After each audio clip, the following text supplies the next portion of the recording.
Good afternoon. I'm Sean Yao, and this is One News Now. The National Economic and Development Authority, or NEDA, reported that over 37 million Filipinos have been initially registered for the national ID. Let's talk more about this with Philippine Statistics Authority Assistant Secretary Rosalinda Bautista, who joins us over the phone. Good afternoon, ASEC. ASEC, this figure of 37 million only refers to those who registered for Step 1. But we would like to know how many people have actually received their national IDs yet, and if we are on track with our targets and our timelines. Yes, okay. Hi, good afternoon. So, yes, you're right. We have registered more than 37 million, but that's only for the Step 1. Step 1 includes only the collection of the demographic characteristics and their scheduling for the Step 2. The Step 2 is actually the data collection of the demographics and the validation of the supporting documents. And as of our data on June 30, we have actually registered more than 16 million. All right, so when you say 16 million, those are fully registered, meaning their cards are pending for release now? Yes. Yeah? Yes. And on your question, how many have actually received their cards? More than 300,000 have already received their cards, and we have already released almost 1 million of cards, PhilID cards for delivery by the PhilPost. All right, now we know that there must be a lot of challenges that you face as we roll out PhilSys, and Senator Ping Lacson also noted several challenges, specifically long on-site lines or long queues on-site, as well as a crashing of the website. Are these being addressed right now, ma'am? On the long queues, actually, this is a problem that happens every now and then, although we have actually talked to malls. It only happens in areas, in registrations in malls. And because people walk in to the malls, and we actually, of course, try while the mall managers would want more people going into the malls. In the registration center, we tell them that we have priorities, and the priorities for this registration in the malls are those that have undergone online registration or those who have been visited for the house-to-house data collection. So we try to, and we give our malls, we coordinate with malls, and we would like to put up more signages outside ng entrance, at the entrance of the mall, because what people do, what security guards of malls usually do is make the people line up. Mm-hmm. And expecting that people can be accommodated as online, whereas there are actually yung walk-in, hoping that they can be accommodated as walk-in. But actually, may mga schedules yon. All right po. Now ma'am, you know, one of the more interesting functions of the national ID system is to use it now that we are in a pandemic. So are we already able to use the data from the national ID system in the targeted distribution of COVID-19 vaccines? This was proposed by the NEDA, and we understand, even though it's only 37 million people so far registered out of 109 million Filipinos. Is this, or has this been a helpful tool in any way? Actually, it's the system for the vaccination card is handled by the DICT. But yes, sometime our secretary Carl has actually offered that we have a system, that our system can be used for the vaccination schedule. But I think the ICT has developed its own something like system whereby they can have their own schedule for the vaccination, for the conduct of the vaccination. All right, and is the PSA planning to assist the CT when it comes to these database requirements or database plans? If the ICT will actually the ICT is helping us with the systems for the implementation of the national ID. But if they tell us, why not? I think we can work it out with the ICT if they can make use of the national ID to actually validate or authenticate vaccination cards. Like you can be sure that a particular person, he really owns the vaccination card, or he is the person named in the vaccination card. Right, well, hoping this can be resolved soon. I think a national database is really called for. But again, ASEC, I cannot let you go without asking you this. Data privacy, of course. Can we learn anything from the rollout of the national ID in terms of privacy and safety? And can we assure all Filipinos that their data will not be compromised? Yes, we are assuming that any personal data, we have inputted all the necessary security measures to protect the information being given to us.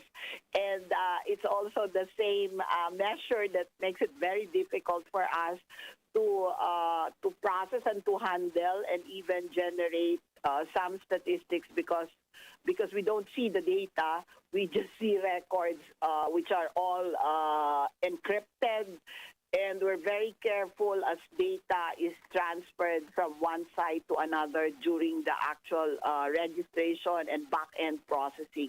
So everything is not really visible to our persons who are all handling this information. And of course, all our personnel have undergone data privacy and data security training. And yeah, we are very much aware on our responsibilities and also that of our person.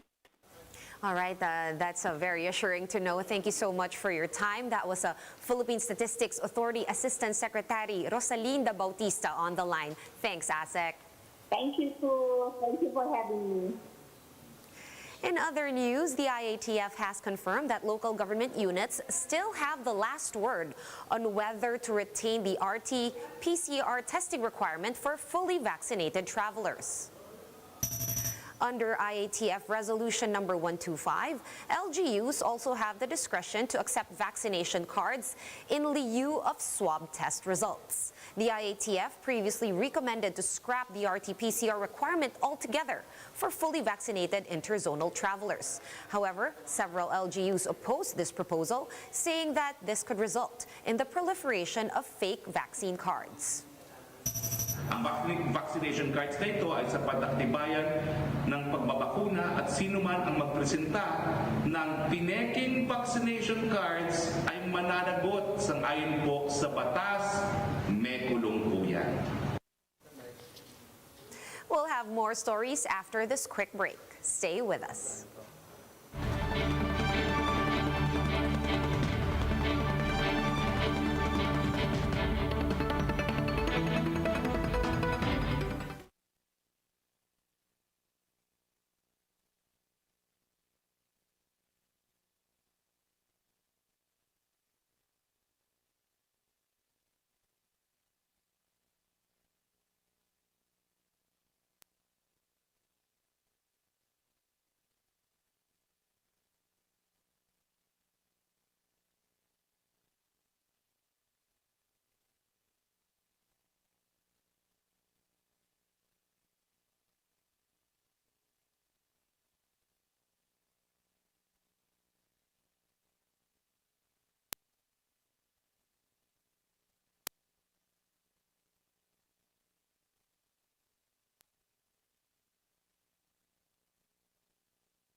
You are still watching One News Now. I'm Sean Yao.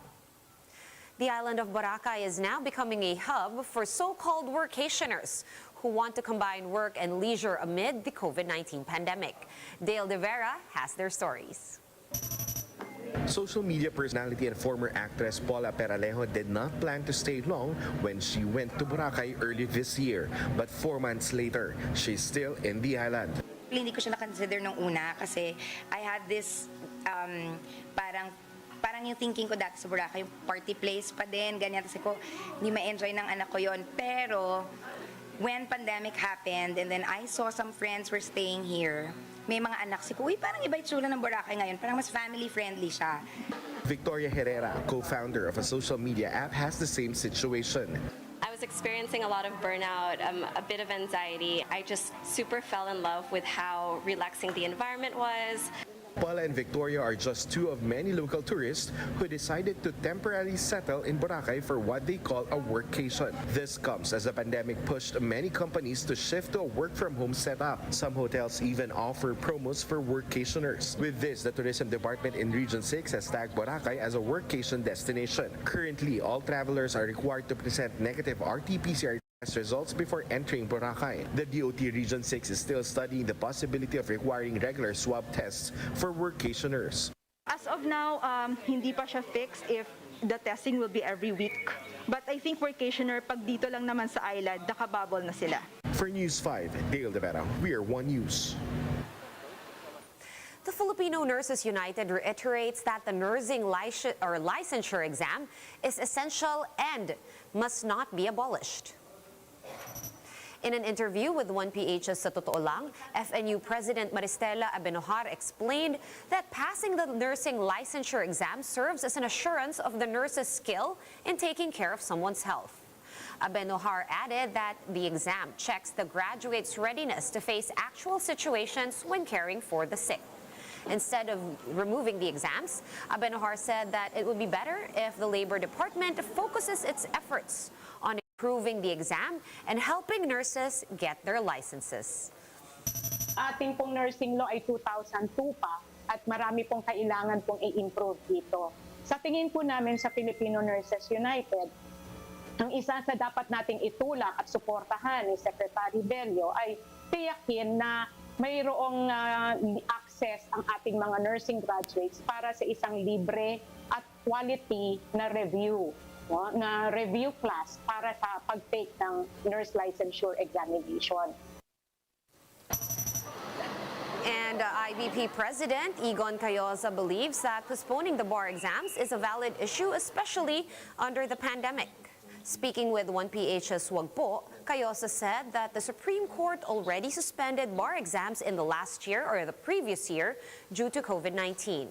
Although Cayosa pointed out that the biggest concern regarding the bar exams is the lack of passers every year. If you look at the history of the bar exam, over the years, an average of less than 20% lang. Yung pag-abogasya ho, you have a 4-year undergrad course and then another 4 years of law proper and another 1 year or 6 months of review. So 9 years yung investment mo, pero nakakalungkot lang na yung mga nag-graduate, yung nakakalusot sa mga law schools, only 20% pass the bar exam. There is something wrong in that situation.